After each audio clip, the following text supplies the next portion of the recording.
Bismillahirrahmanirrahim. Sebelumnya terima kasih kepada ibu-ibu semua yang telah menyempatkan hadir di acara kita ya, acara rutin ya teh, kegiatan PKM minggu ketiga. Sebelumnya mungkin sudah tahu kan, itu mahasiswa Universitas Gajah Bangsa prodi Pendidikan Agama Islam. Yang materi sekarang yaitu tentang perbedaan hadis dan Al-Quran.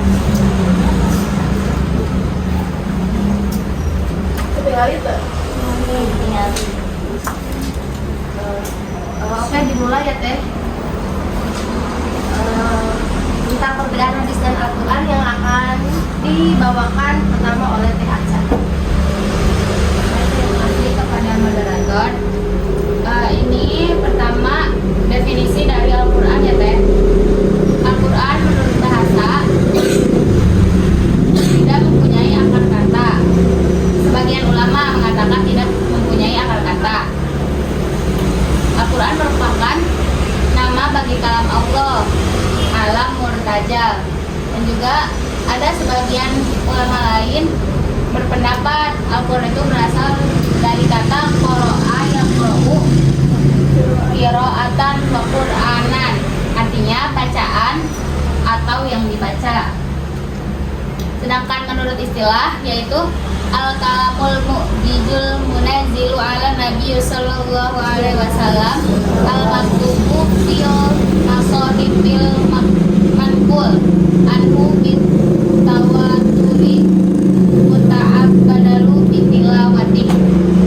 Al-Quran adalah kalam Allah yang mengandung mukjizat diturunkan kepada Nabi Muhammad sallallahu alaihi wasallam, tertulis pada mushaf, diriwayatkan secara mutawatir dan dinilai sebagai ibadah dengan membacanya.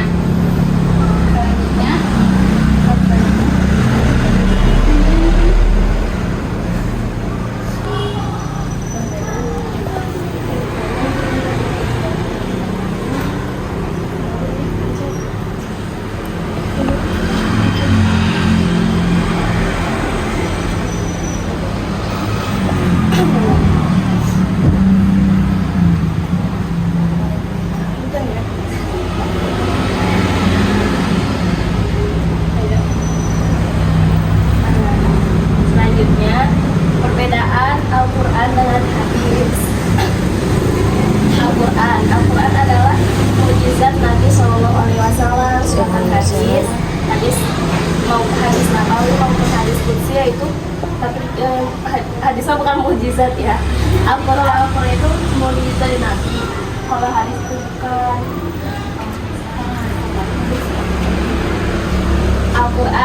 Al-Quran dijamin pemeliharaannya oleh Allah dari campur tangan manusia. Jadi tidak ada yang bisa berubah ya. Kalau hadis pun terpelihara, namun pemeliharaannya tidak seperti Al-Quran. Kemudian perbedaannya, Al-Quran seluruh ayatnya diriwayatkan secara mutawatir. Jadi diriwayatkan tidak sekaligus, jadi berangsur-angsur. Sedangkan hadis diriwayatkan secara ahad dan mutawatir. Kemudian salah satu surat dalam Al-Quran yaitu Al-Fatihah wajib dibaca dalam sholat, sedangkan hadis tidak ada hadis yang dibaca dalam sholat. Kemudian perbedaan lafal dan makna Al-Quran berasal dari Allah. Perbedaannya dengan hadis yaitu hadis qudsi maknanya dari Allah, lafalnya dari Nabi. Kemudian hadis nabawi, lafal dan maknanya dari Nabi berdasarkan wahyu dari Allah. Yang terakhir, membaca Al-Quran dinilai ibadah. Membaca hadis tidak dinilai ibadah kecuali dengan niat menuntut ilmu atau niat baik lainnya. Fungsi hadis terhadap Al-Quran dibagi menjadi beberapa bagian. Yang pertama ada bayan takrir atau takrib, kemudian ada bayan tafsir, selanjutnya ada bayan tashri'i. Nah, bayan tafsir ini terbagi lagi menjadi 3 bagian. Yang pertama ada tafsir al-mujmal, yang kedua ada tafsir al-am, yang ketiga ada takhir al-mujmal.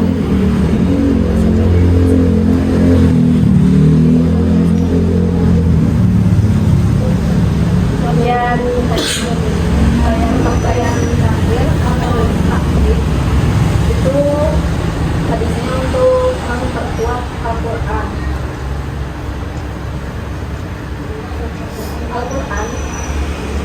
Al-Quran adalah perintah mendirikan sholat, contohnya ya, perintah mendirikan sholat dan menunaikan zakat.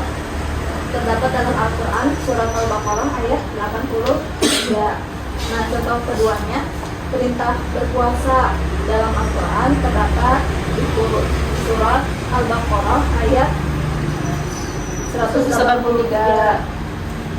Contoh yang ketiga, perintah haji dalam Al-Quran terdapat dalam surat Al-Imran ayat 97.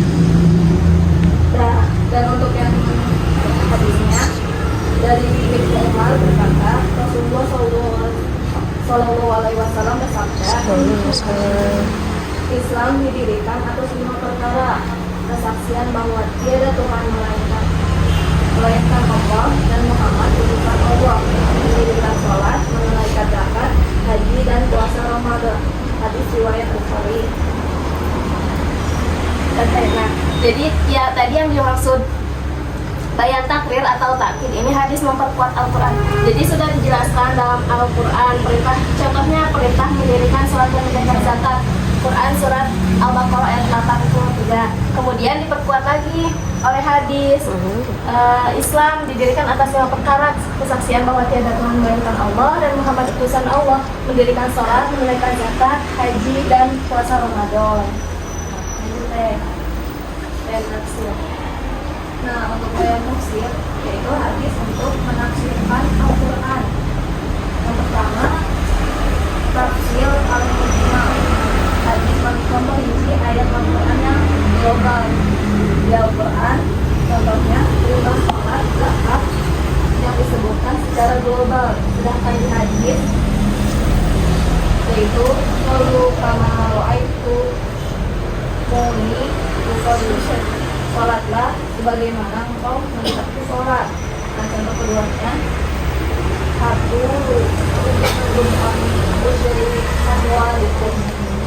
berikanlah 2,5% harta dari harta-hartamu. Nah, kemudian ada bayan tafsir ya. Jadi hadis menafsirkan Al-Quran.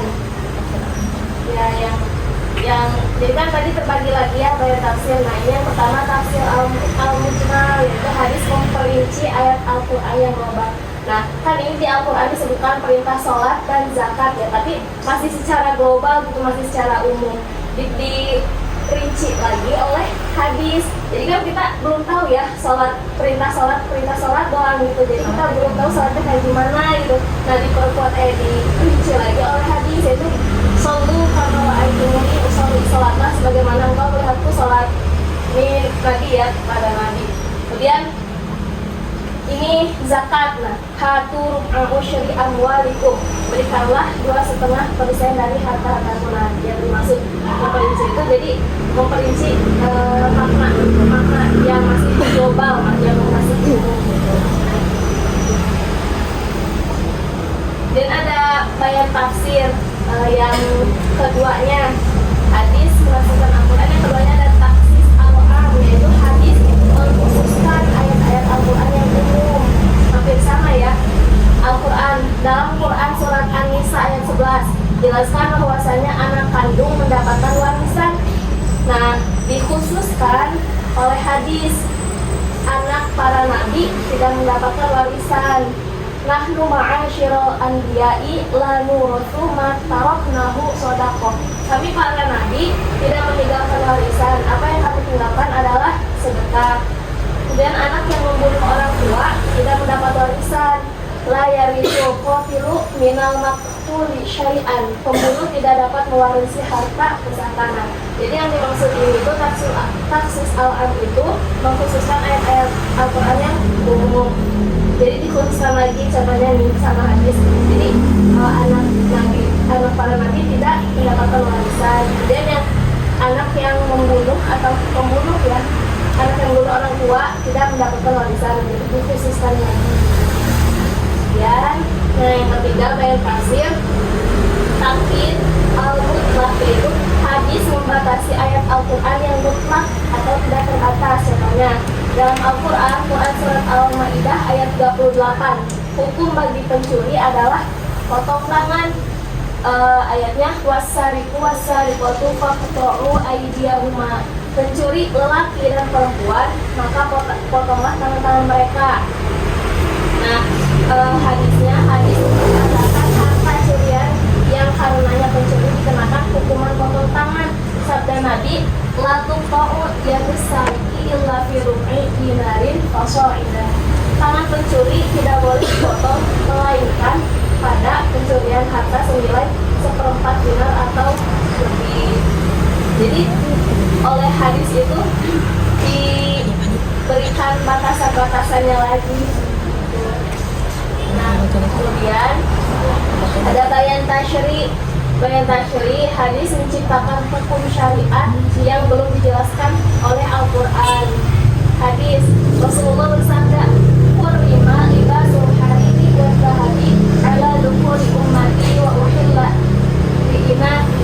Dihalalkan memakai sutra dan emas bagi laki-laki dari umatku, namun dihalalkan bagi kaum wanita mereka. Hadis riwayat At-Tirmidzi. Contoh lain, Rasulullah bersabda, "Innallaha wa rasulahu yanhayanikum an luhumil humuril ahliyati fa innaha rijsun." Sesungguhnya Allah dan Rasulnya melarang kalian memakan daging keledai peliharaan karena hadis riwayat Bukhari. Nah, jadi hadis itu menciptakan hukum syariat yang belum dijelaskan dalam Al-Quran.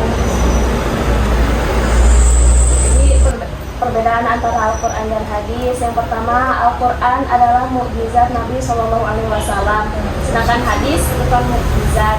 Yang kedua, Al-Quran dijamin pemeliharaannya oleh Allah dari campur tangan manusia, sedangkan hadis terpelihara, namun pemeliharaannya tidak seperti Al-Quran. Yang ketiga, Al-Quran seluruh ayatnya diriwayatkan secara mutawatir atau berangsur-angsur, sedangkan hadis diriwayatkannya secara ahad dan mutawatir. Yang keempat, salah satu surat dalam Al-Quran yaitu surat Al-Fatihah wajib dibaca dalam sholat. Tidak ada hadis yang dibaca dalam sholat. Yang kelima, lafal dan makna Al-Quran dari Allah langsung, ya. Kemudian sedangkan hadis qudsi, maknanya dari Allah, lafalnya dari Nabi. Sedangkan hadis nabawi, lafal dan maknanya dari Nabi berdasarkan wahyu dari Allah. Dan yang terakhir, membaca Al-Quran dinilai ibadah, sedangkan membaca hadis tidak dinilai ibadah kecuali dengan niat menuntut ilmu atau niat baik lainnya.